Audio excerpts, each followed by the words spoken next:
Hi, I'm Graham. I'm a golfer who's passionate about technology and also a caddy in the north coast of Ireland. Me and my team are on a journey to create an app for the golf caddying industry, and while we're at it, we want to speak to as many interested people creating exciting projects within the golf industry.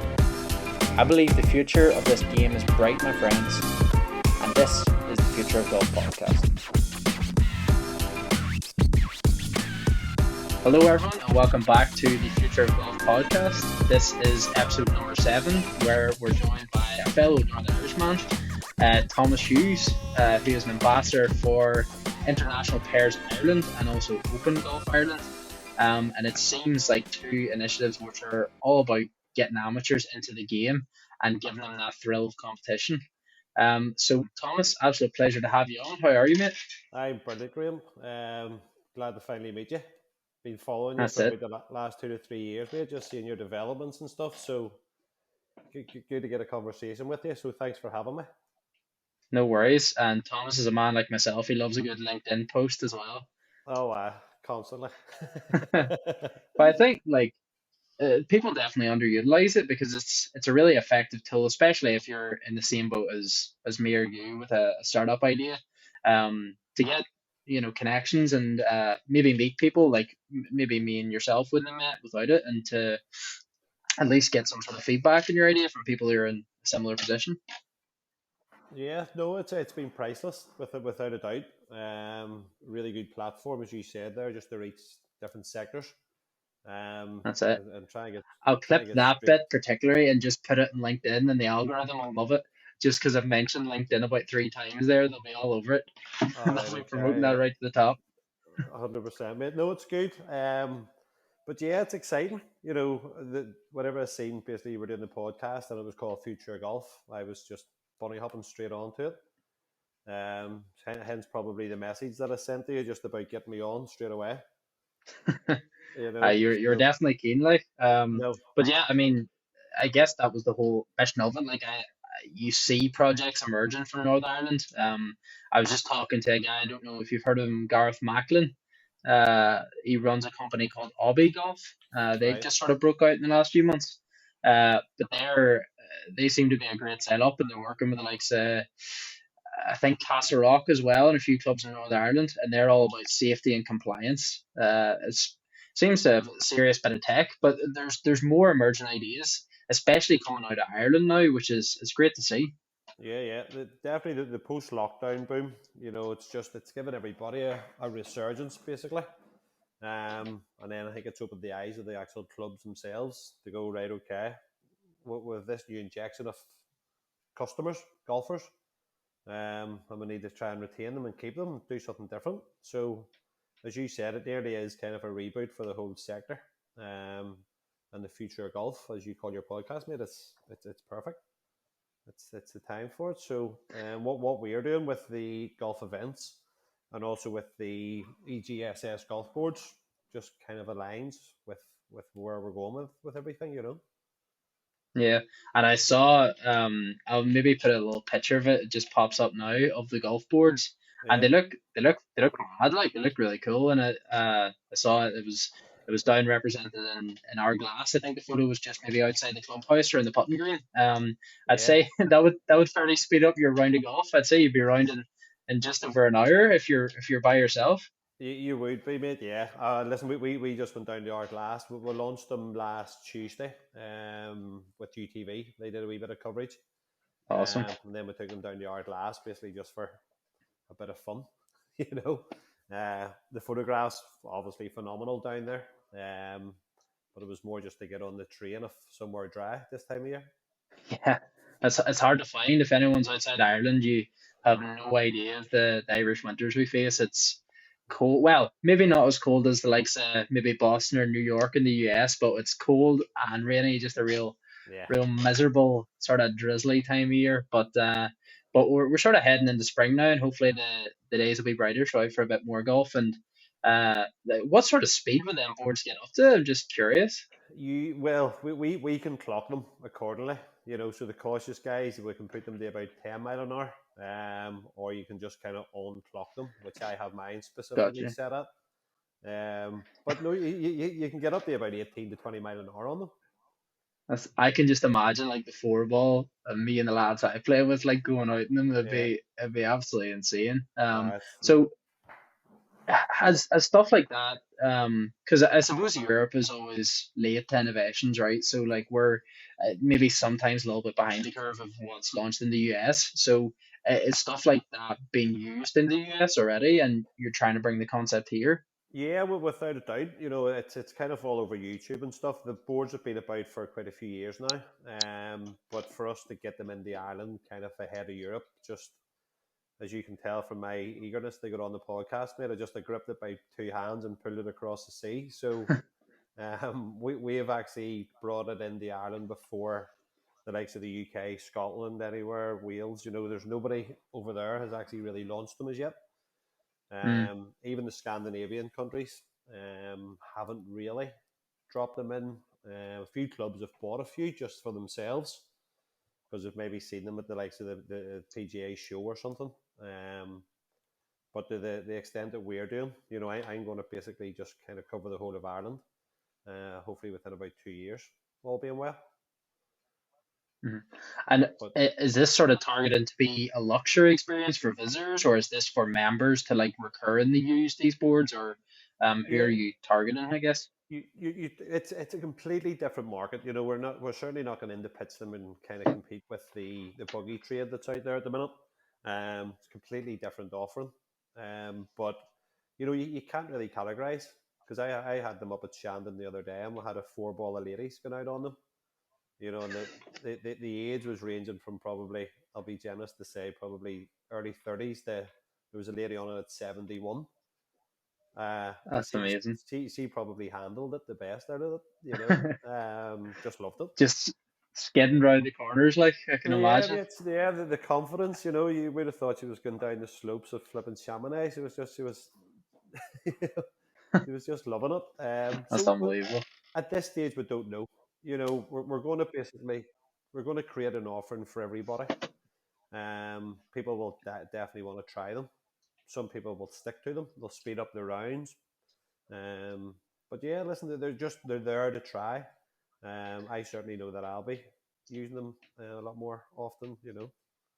Yeah, and there is a massive movement. I mean, like if you chat to anyone about the game of golf, like what is their biggest pet peeve? It is slow play.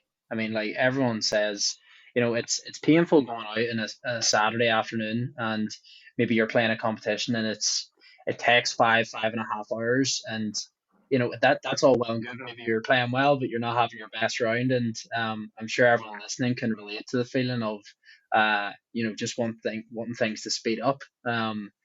Yeah, Do you imagine this sort of in the future being that like you nearly have someone in every four ball using something like this, or it's a combination of the, I guess the sort of skateboard model you have and then the carts to speed up play, or what way do you see that going? yeah, without a doubt, we definitely do see these as a standard offering in all the clubs. Some people will like the buggies. Some people will just get so adapted to the boards. Um, but yeah, they're going to be widely available. It's not all really about the fast play. We don't really want people running on the course, flying around, whizzing back off again. There's a wee bit of fun engagement on these. Um, you can go at your own pace on them.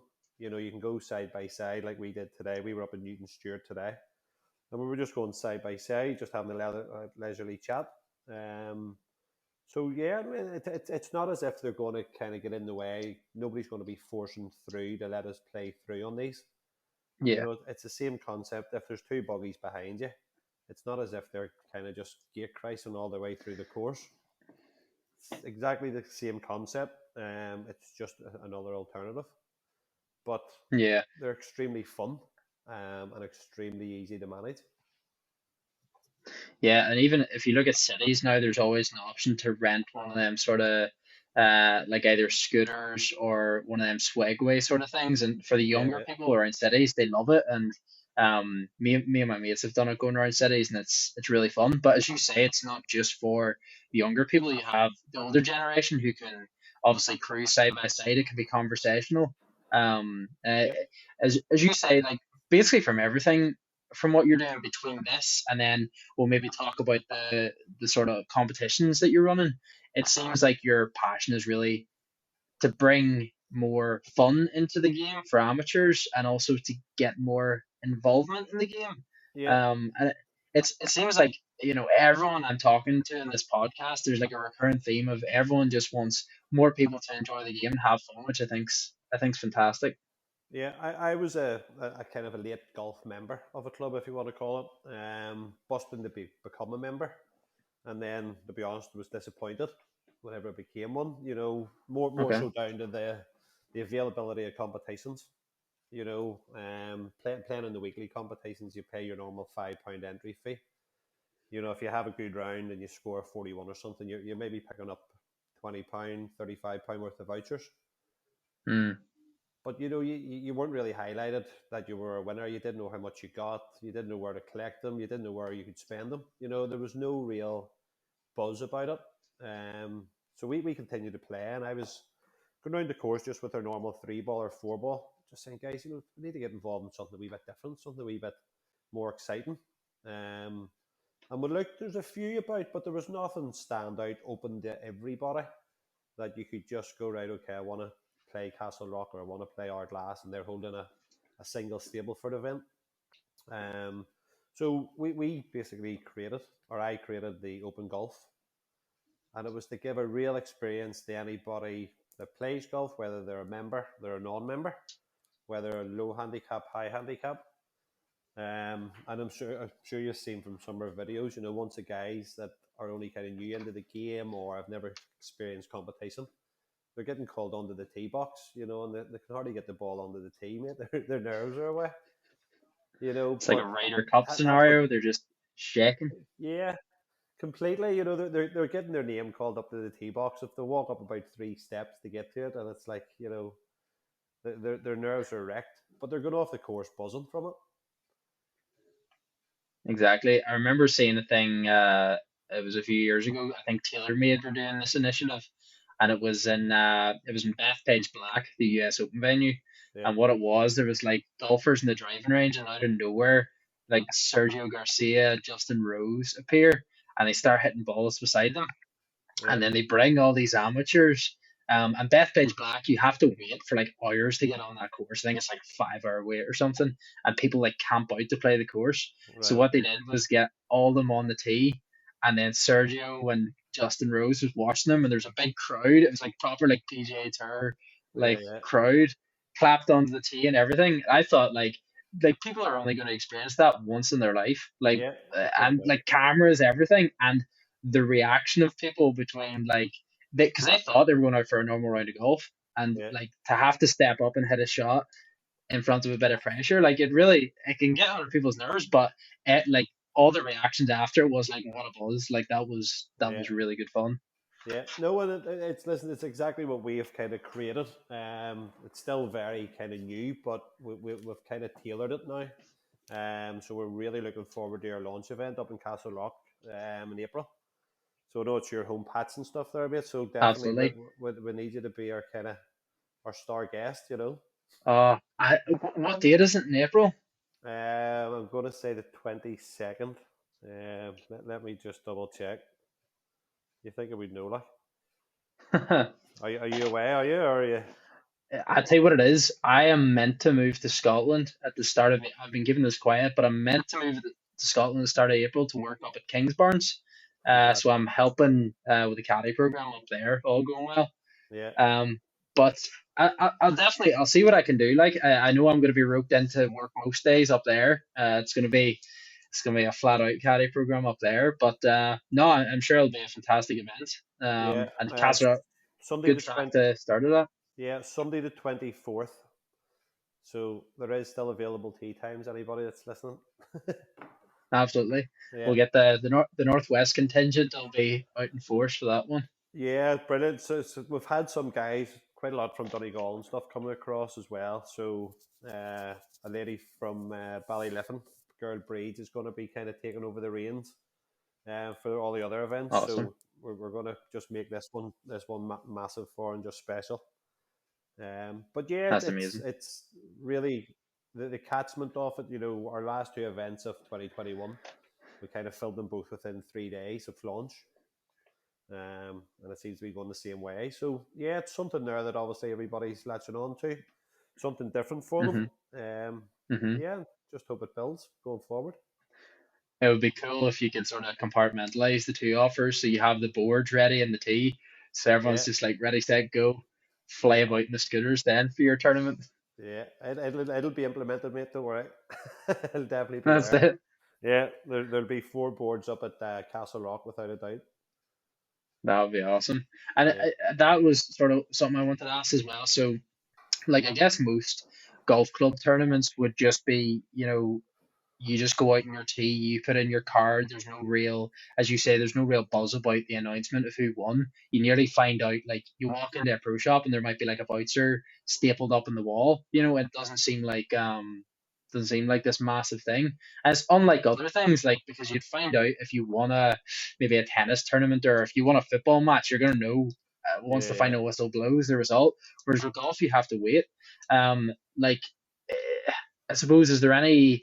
Are you using any technology to sort of? Is there like live scoring in your events or anything, or We've what looked way at the does that live. work? Yeah, no, we're in contact at the minute, just with possibly one or two, just to get a live scoreboard available to the guys. But at the minute, it's results are all publicised just on our socials that night, and there is a big, the prize pool's quite for an amateur game. We're giving up to about £500 worth of prizes for each event.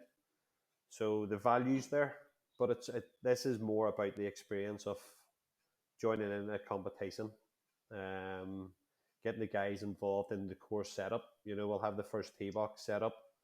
We'll do the longest drive. We'll do the closest to the pin. We'll do the nice 18 finishing hole, kind of decorative in the open golf. Hmm. We'll have the score tent, so everybody comes and verifies their score. And then normally the live results are all published that evening. So they'll be kind of glued to it if they've got a good score, or they'll be hanging about. So Yeah. you know, And I'm just thinking like globally as well, because I know there's a few guys on Twitter maybe from America, and we've had a few Australian listeners as well. So like as far as around the world, like is there anyone else that are trying to run events like on this scale for amateurs? And do you want to maybe touch on like the international pairs event because that would maybe be more relevant to the international audience? yeah, listen, the open golf basically is definitely still in its infancy.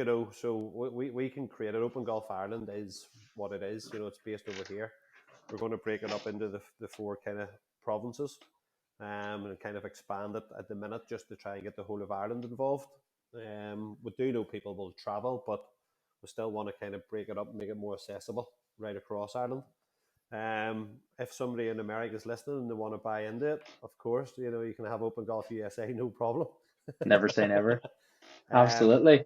but going to the bigger scale, yeah, the international pairs basically is just it's another um, avenue there that we took on about 3 years ago.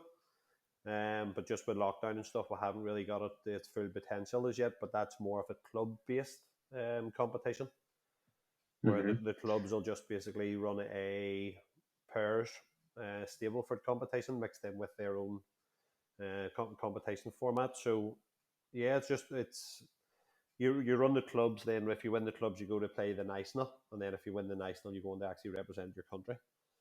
Yeah, So and that approach I can definitely see working worldwide because, as you say, like you could have a Northern Irish tournament, you could have an American tournament, an Australian tournament, or even America. You could break into states really, and then you have this massive culmination of an event where you get all these amateurs and play golf, go about the skateboards, and yeah, have a cracking time. yeah, So I mean, that would be amazing. And I think like for an amateur, the most exciting thing is competing. I think like against your friends, and then to have something meaningful at the end of it in the form of a tournament, I think would be yeah. fantastic. Yeah, it's priceless, Graham, because it's given guys there, with 12 handicaps, 18 handicaps, 28 handicaps.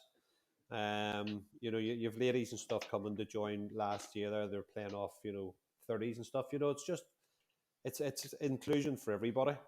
Mm. And the open golf, basically, you don't even have to be a member. Now, you won't play for the main competition prizes, but you can still come and experience the day if you're only new into golf. Come and get a feel for competition golf. Come and play the longest drive and closest to the pin. Now, you'll be excluded from the Stableford competition because you don't have a Golf Ireland handicap. But Hmm. this will hopefully then encourage the non-members to say, okay, I need to get a handicap. So we are hoping by getting all the non-members playing in our events that it'll then propel them to go on to taking up membership at the minute. You know, Yeah, because and it, ultimately that is the future of the game is the people, and I think there is a massive demographic of people sort of between the ages of 22 to 40 who are just they're just waiting to get into the game, but they just don't have that little avenue or the thing to really get them into it. So it's attracting that sort of demographic to say, you know what, I'm going to go down to the club and I'm going to try it, or like I've talked about it before, but there's so many things like even like Top Golf in America that we don't have here in Ireland, like just little like fun places where people can just whack a few balls with no concern. yeah, yeah, Um, whereas I, I don't know whether it's because of visitors here, but to play the big courses around here, it's a pretty hefty green fee that you yeah. have to pay, and that can be a barrier to people to get in. So I guess are you just trying to make the game more accessible for people to want to get involved? Yeah, again, there's so many kind of reasons why with the open golf, it's there for a reason. It's going to be golf events open to all. Plus, it's actually making the best courses affordable. Because if you have a look at basically the list of courses that we have, I pitch the courses that we have at the minute really good. They'd be probably in the top 20 in Northern Ireland. Hmm. And it's courses there people only see or kind of dream of playing. But we are doing if you look at the prices on the website, they're nearly half the price of golf now, and they're getting so much more for their pound notes, really, whenever they come and play with us. Yeah, that's interesting. Where would you play golf yourself? I didn't even ask that. Yeah, I'm a member up in Greenacres. I'm over at Jordanstown, so I'm up in Yeah, yeah, Greenacres there. So it's handy. Boys do the two wee boys. They do their lessons and stuff up there as well. So it's a very kind of welcoming club. So yeah, all good. But a freelance, super. anywhere that I'm playing the event, I kind of bunny hop in to try it and test it and review it. Yeah. That's it. No, that's my goal eventually is just to subside from work and just play as much golf as physically possible for the rest of my life. Yeah. And yeah, I think there's something you learn something new every time you play a new course. Like we were down. Have you ever played the Ainsley course just beside Royal County Down? The wee 18 hole attached to Oh, I have actually. Yeah, yeah. The chicken run, I call it. that. It's so narrow. Like, oh my Yeah, yeah. God.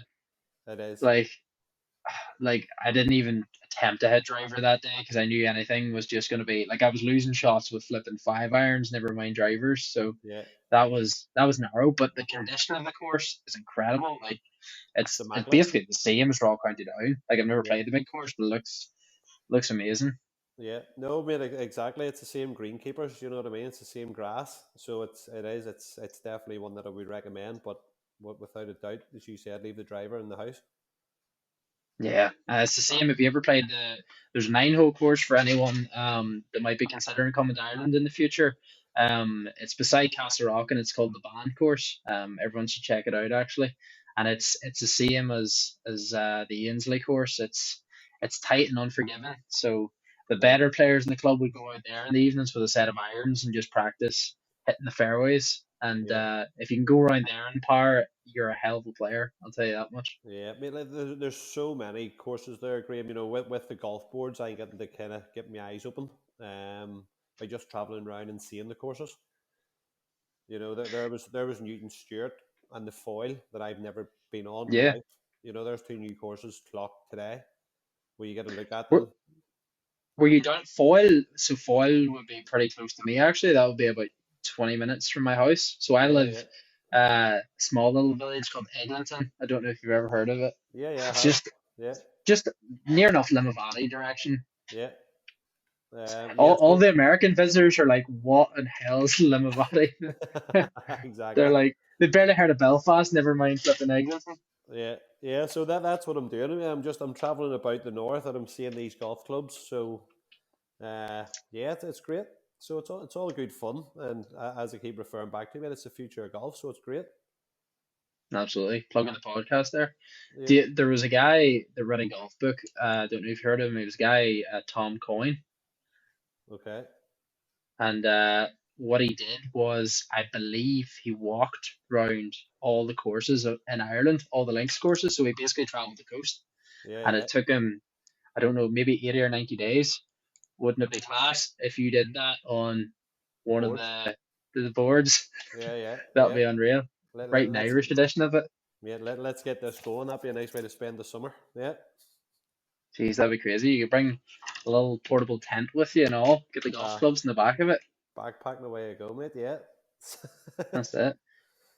And I suppose as far as like your plans for, I guess, both projects for the year, as far as the boards and as far as the tournaments, have you any sort of landmark things that you're aiming for this year? Or is it just continued progress of what you've done so far? Yeah, no. There's a plan there for both of them. So we set out basically about 4 weeks ago, just with the boards. And I had access to 200. So I was like, if I can get 200 boards out whizzing about the courses of both north and south, within the first year, I'd be over the moon. So we're tracking basically with 38 boards out in 3 weeks, and that's without any marketing. So they're literally just flying out the door. So the 200, it's kind of now at the minute, first come, first serve, whoever gets on. Mm, For demos, anybody that's getting the demos, basically taking them on. It's a kind of a why not kind of scenario with those. So yeah, I can see 200 boards probably being active come June or July this year, which will be great because the coverage in the market alone, not by myself, from just people using them, it's just going to be unreal. Um, and then for the Open Golf Ireland, yeah, it's just really to get Ulster completely boxed off. We're looking to try and get about 10 events this year, with six already. But they're all in the north, and we're going to probably get four in Donegal direction. amazing. So So is that sort of your Ballyliffin, Rossapena, or any of them venues involved? yeah, so they're definitely the approach areas. So they're the ones that people from the north will definitely travel to. Plus, we're currently building the reach around Donegal. So yeah, it's just that's our own kind of focus for this year. And then if we can push into the likes of the Connacht and Leinster areas, next year, yeah. So that's it, mate. We want to get it right. We want to get feedback, and we want it just to build. We started off with like a 2 hour time slot with most clubs, and now the Hmm. demand, with nearly 4 hours up at your patch. That's Um, crazy. yeah, so the demand, we've still 2.5 months to go to tee off, and we've already had the requests extra tee time. So Yeah. And it's ultimately, you would want to just a day pretty much filled with tea times, just like almost like a captain's day where it's, every tea time's filled and yeah, yeah. it's a massive event. Yeah, without a doubt. It's just trying to push the members aside. So unless we get them on board as Yeah, well, well, that's it. That's it. um, I get them on, get them on the boards. no, that's the option. No, they can jump in and play their home course at obviously a reduced rate. But Of course. yeah, if we can get a midweek one and we can get an Open Golf Ireland event on a Friday, and it's Yeah, it's first tee off 8 o'clock, last tee off 4 o'clock on a sunny evening. Phenomenal, yeah, be good, great. absolutely. And just on the boards as well, like, are they manufactured in the UK or where do they come from? They're an American board actually, so they've came directly over. The guy Gordon Pullen, he's the director of EGSS, so he was the one that kind of I got in contact. So he was the one that brought them over to Ireland there last Tuesday. So Hmm. phenomenal piece of kit. They're all kind of GPS tracked. They're all app based. So the work and the kind of IT behind them is just way above my kind of knowledge. Yeah. It's funny, even like in developing my app, like I stay so far clear of the technical stuff. Like as I Yeah, said before the conversation, very focus on sales and marketing while sort of making sure they're doing the right things as well. But yeah, it's amazing sort of the emergence of technology in golf now as well. Like you've nearly an app for everything, and even like the physical products. Like I was chatting to a few of the guys there that were over at the PGA show.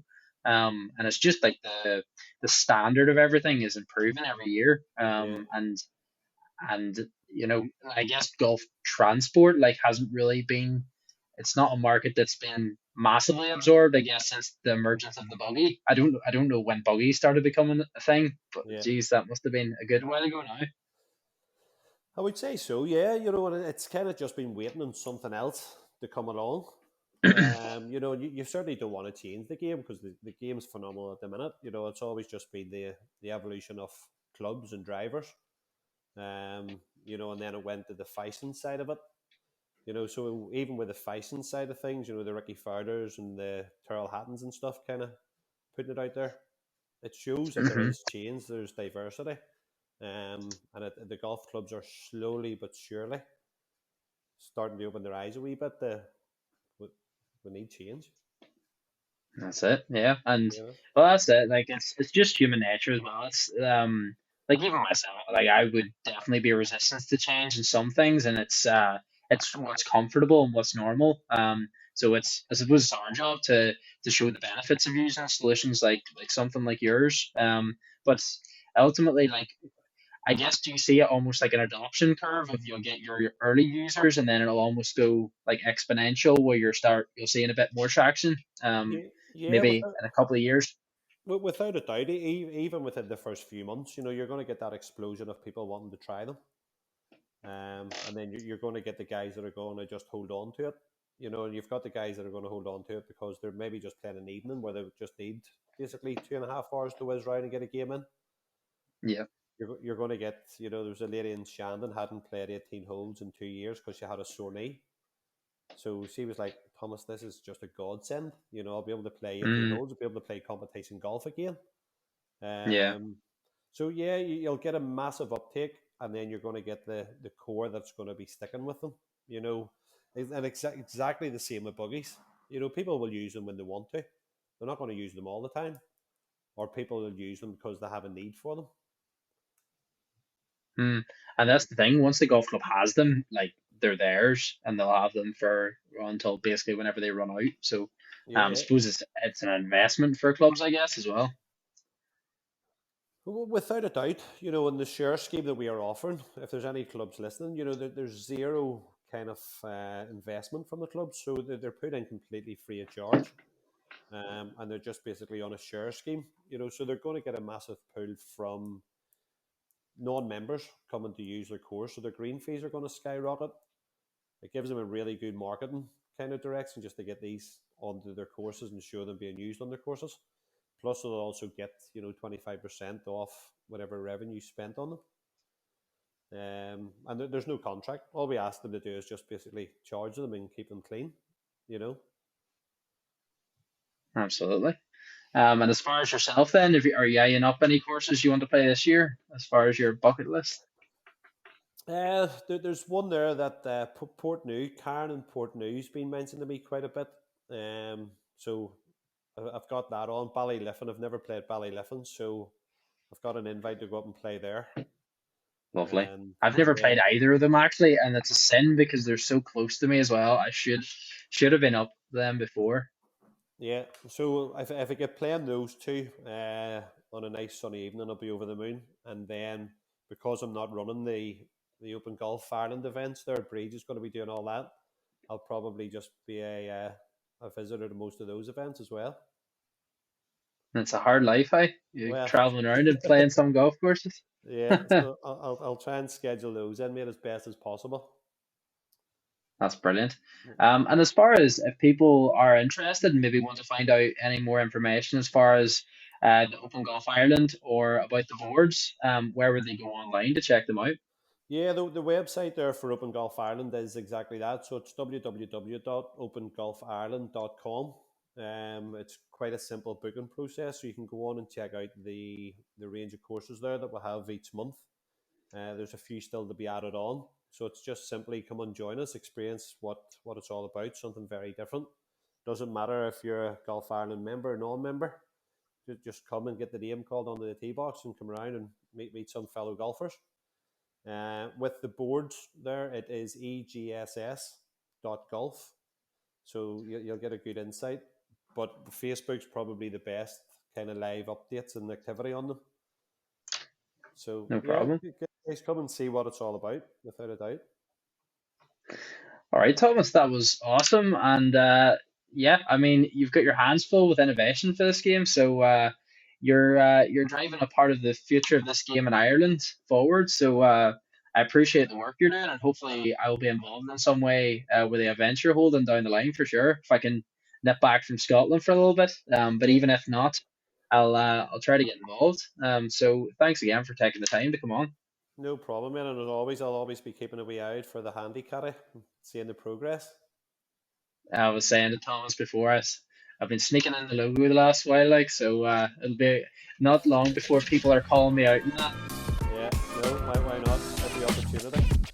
Well, that's listen, it. mate, thanks very much for your time and all the best. That's it, Thomas. I appreciate it. Thank you very much. Thanks for watching the episode of this podcast. If you've made it this far, you can continue the fun on Discord, our Twitter, and also subscribe to this YouTube channel.